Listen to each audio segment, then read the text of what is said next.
بسم الله الرحمن الرحيم رمضان الذي شهر رمضان الذي أنزل فيه القرآن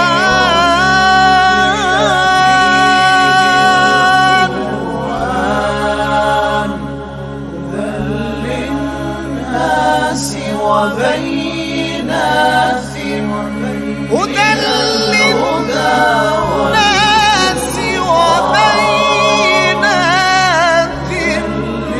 للناس وبينات من الهدى والفرقان. أعوذ بالله من الشيطان الرجيم. بسم الله الرحمن الرحيم. شهر رمضان الذي أنزل فيه القرآن هدى للناس وبينات من الهدى والفرقان. The month of Ramadan is one in which the Quran was sent down as guidance to mankind, with manifest proofs of guidance and criterion.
In the name of Allah, the most compassionate, the most merciful. Dear viewers, Assalamu alaikum wa rahmatullahi wa barakatuh. I'm your host, Sayyid Muhammad Hassan Shafi'i, and this program is Spiritual Whispers, which is a TV series concerning the supplication and acts of du'as and prayers in the holy month of Ramadan. Tonight, with me, we have Sheikh Sayyid Salman Nagawi, a doctor, professor at Hawza and University. We're going to discuss with you the importance and significance of du'as and supplication with the theme of dua of sahar, the whispered prayer of the dawn, which we have to perform it at the beginning of downtime, at the beginning of the day, before the day, every day in the month of Ramadan.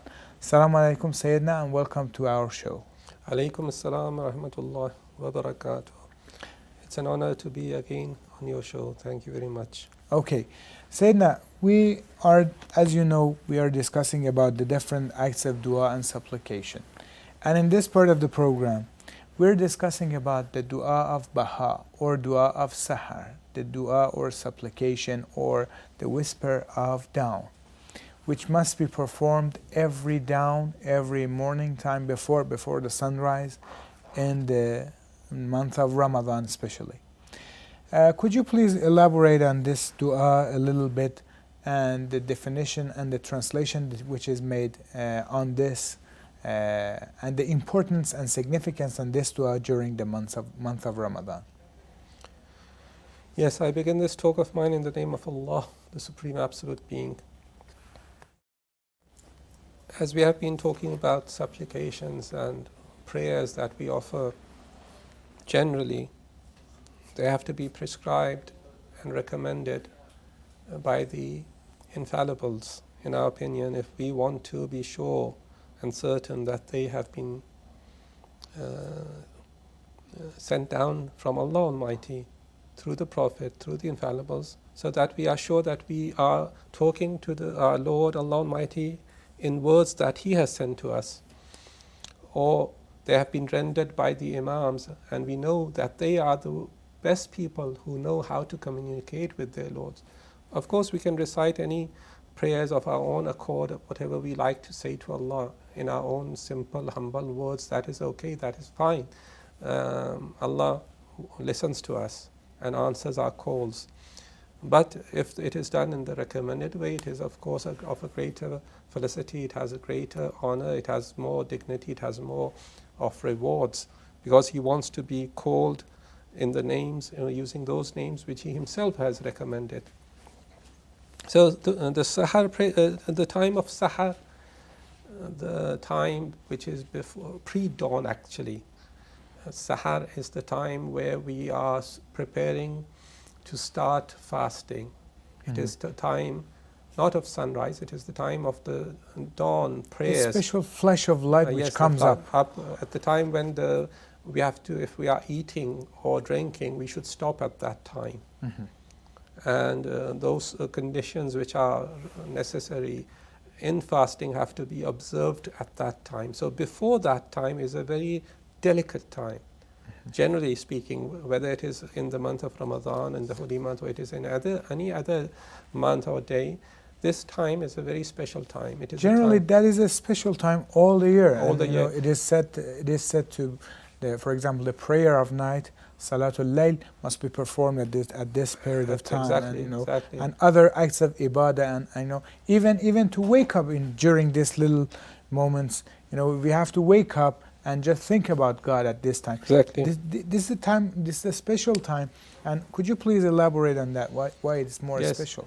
So it is because the time when with the dawn, when the dawn prayers, Fajr prayers is necessary, there the obligation is there. If we are true believers and followers of Islam, we have to offer 5 prayers. We have to, and the first prayer is at the end of the day is at dawn time, and it is obligatory. And as an obligation, we are forced to get up, and we shall get up, and we try to make it a habit of getting up. But for the pre-dawn time, it's not necessary. And if anyone does not get up at that time, there is no problem with that.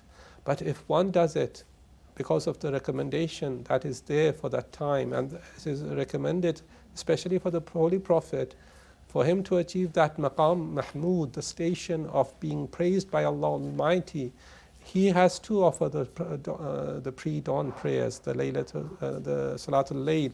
It is an obligation for the Holy Prophet.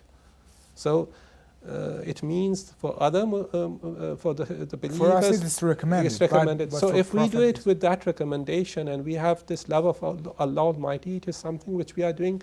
Getting up at that time is very difficult. And if one does it out of his love for the Holy Prophet and Allah Almighty, that is a great felicity for him, that is a great honor for him. So that is a very delicate time. And also, as we say, you could say, look, it has been just prescribed by Allah Almighty, therefore it is recommended. No.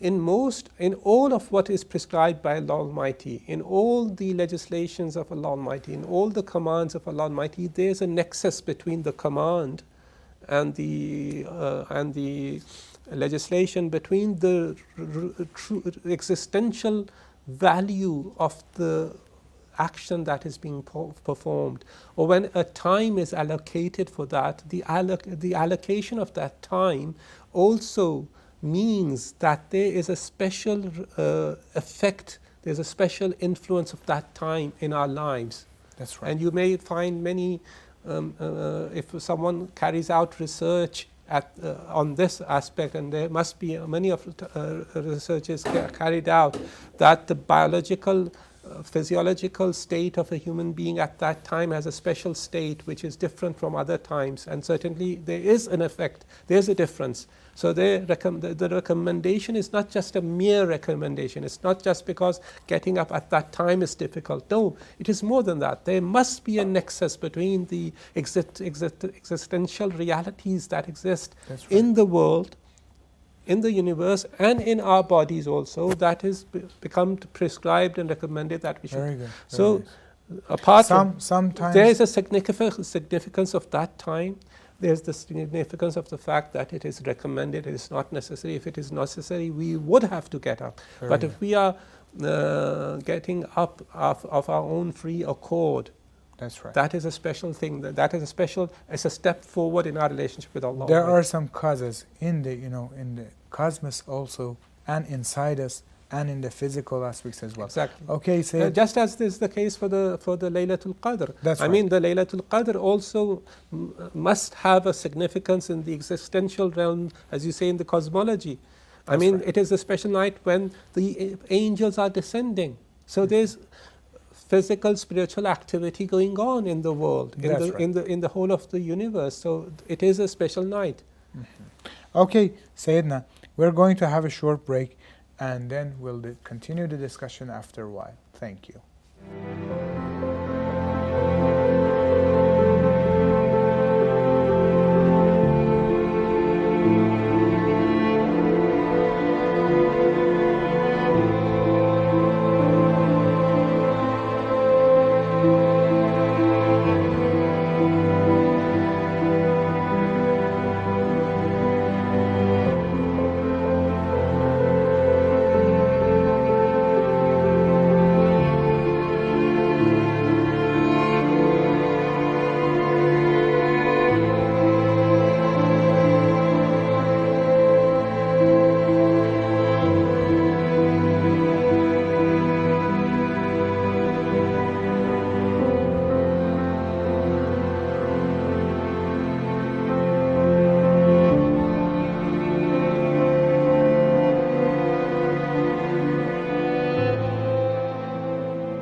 Welcome back, dear viewers, in Ramadan Karim.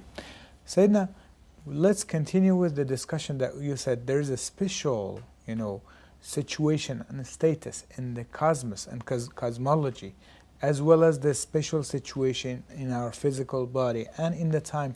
And all these, special issues come together and made the downtime or pre-downtime special for the dua and for Salatul Layl, and during the month of Ramadan for the dua of Sahar, the whispers or the supplication of Sahar or dawn. Okay, the supplication itself starts with deep mystical meanings and contents. Allahumma inni as'aluka min bahaika bi'abhahu.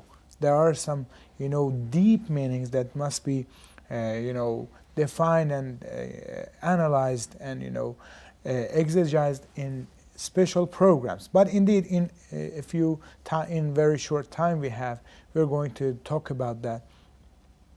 This has got mystical meanings. Could you please elaborate on this dua itself and the translators, which one of which is Imam Khomeini?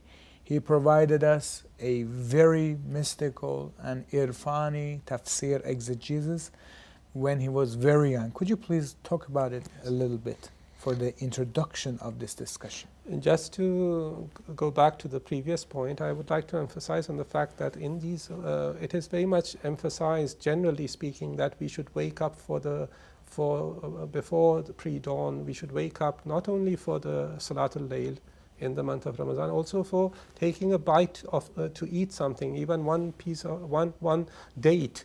That's right. And unfortunately, a lot of our people say, "Oh, let us go sleep, and we shall eat at in the beginning of the night, and then we shall get up for the dawn prayers." No, That's right. So it is eating is important. Eating is important, and certainly it has an effect on the body because Does this have just hygiene suggestions, or we have got in hadith or something? Yes, it is very much recommended that we should at least eat something before starting before the beginning of the fast. At least a couple of dates, or two or three dates should be eaten. Something should be eaten, especially to give us the energy to sustain ourselves through the day. That's right. So it is recommended. Even suhoor is important.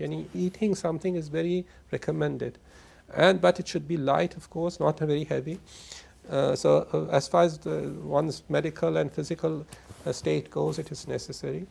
And as I said, physical aspects are intertwined with spirituality. If we are physically fit, our spirituality will be at its highest, and the vice versa also. So we need to keep ourselves balanced, in the sense that all aspects should be taken care of. And then coming to of course, at the time of the pre-dawn time, before the fast begins, before we offer our dawn prayers, there are many other recommended acts, and eating and supplications and prayers. There are quite a few supplications. Of course, before that, near the pre-dawn time, we have the Dua Abu Hamza Samali, which can be started. It's a very long prayer, but some people were even used to recite. They were in the habit of reciting Abu Hamza Samali in the qunut of Salatul Layl. Very, very, wonderful. A very lengthy dua, but they had the power to sustain themselves and to recite the Dua Abi Hamza Samali in the qunut of Salatul Layl. So you can just imagine they must start at least an hour, 2 hours before. Yeah, that really time. interesting. So, but the Dua Sahar, and the Sahar time, there are a few duas at that time, but this special dua, the dua which is, as you said, Baha, Dua Baha, which has been explained to us in his very first work that he wrote at a very young age, that he was about 27 years old, as you said, Imam Khomeini, may Allah have peace upon his soul. And he is really he's our benefactor, in the fact that if it was not for him, today we would not be gifted with this Islamic Republic. This is a great gift. That is the heritage of Imam Khomeini, which we should be able to protect and safeguard and advance its goals and the ideals and the noble goals of Imam Khomeini. Because if he had the strength and the tawfiq to do this, because it was of the fact that he developed himself from the very tender age, and when he was just 27, he wrote an exegesis of this dua, which is a very important dua, which might also include the Ism Azam. So it shows to us the fact that Imam Khomeini, he was a teacher, a master of many disciplines. Yes, it was fiqh, it was usulul fiqh, jurisprudence, principles of jurisprudence, Irfan, it was philosophy, it was yes. irfan. So he was a master, and he blended all of these various disciplines into his worldview, upon which he created this wonderful revolution and created a transformation, the transformation of a century.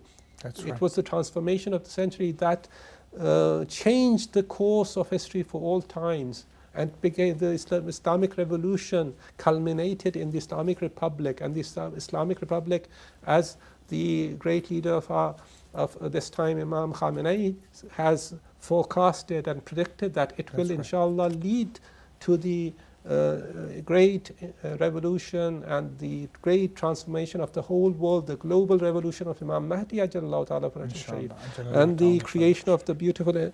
So it is based on that spirituality and physical and materialism coming together in beautiful harmony at the hands of Imam Khomeini. Okay, thank you very much. We have to go for a break, Sayyidina. but we'll continue on this right after that break. Dear viewers, stay tuned. We'll be back.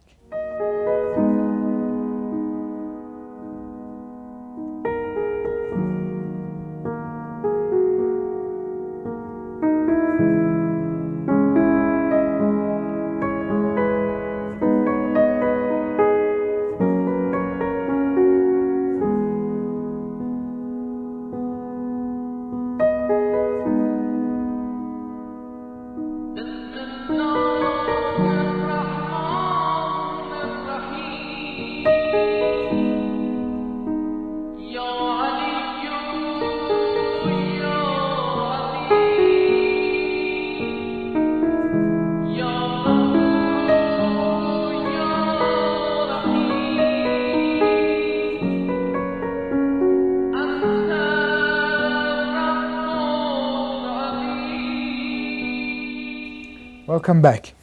Okay, Sayyidina, you discussed about Imam Khomeini and how he, gathered all the knowledges he had got in different fields of, science and knowledge, and made up, and written the exegesis of Dua of Sahar in very young age, 27, 28 years old. It is very interesting, and he is a builder of, a revolution of the century, as you said.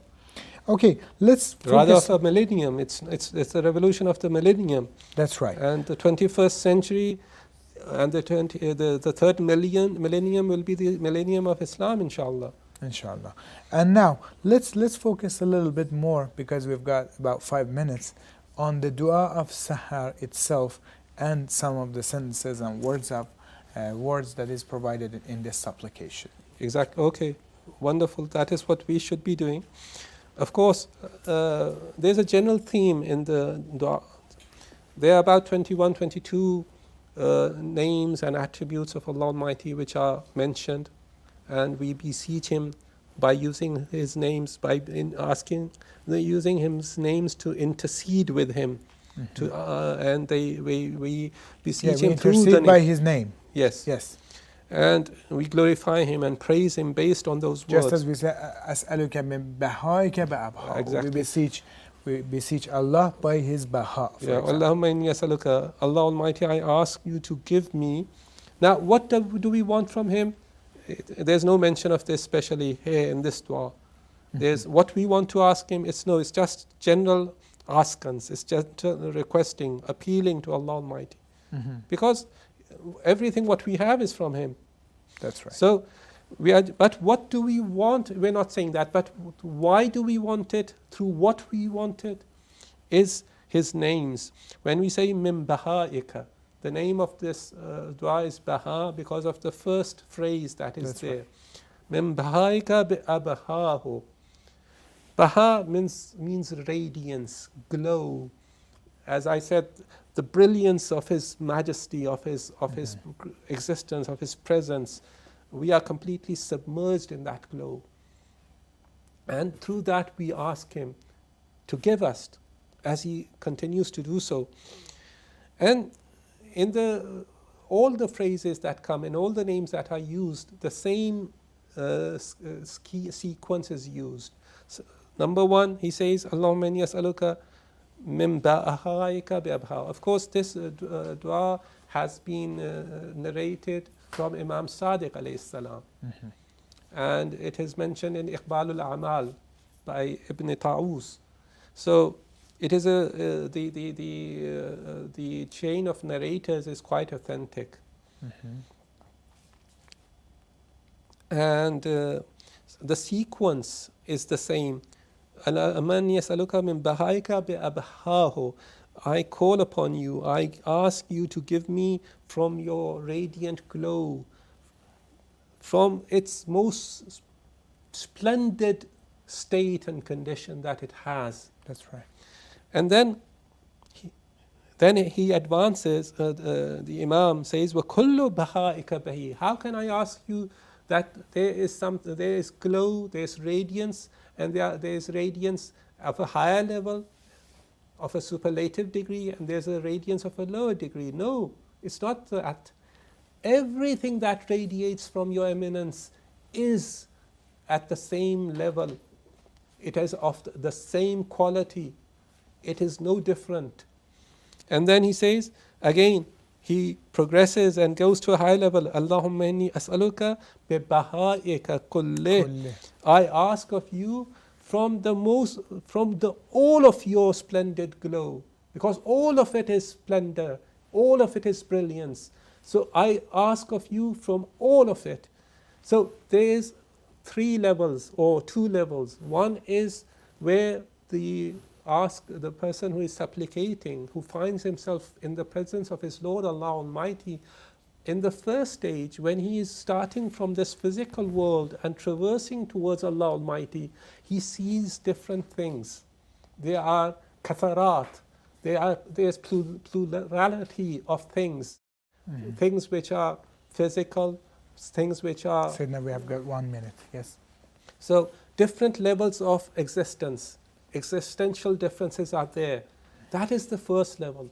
But when he transcends this physical realm and goes beyond to a higher level, from the physical to the emotional, to the cognitive, through the soul, through the spirit, and finds himself in the presence of the Lord directly, then he forgets everything.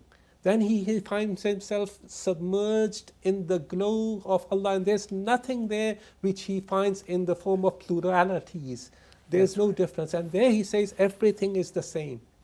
And this is according to Imam Khomeini's translation and explanation, which I'm trying to understand myself. Because as you said, it's of a very deep mystical nature.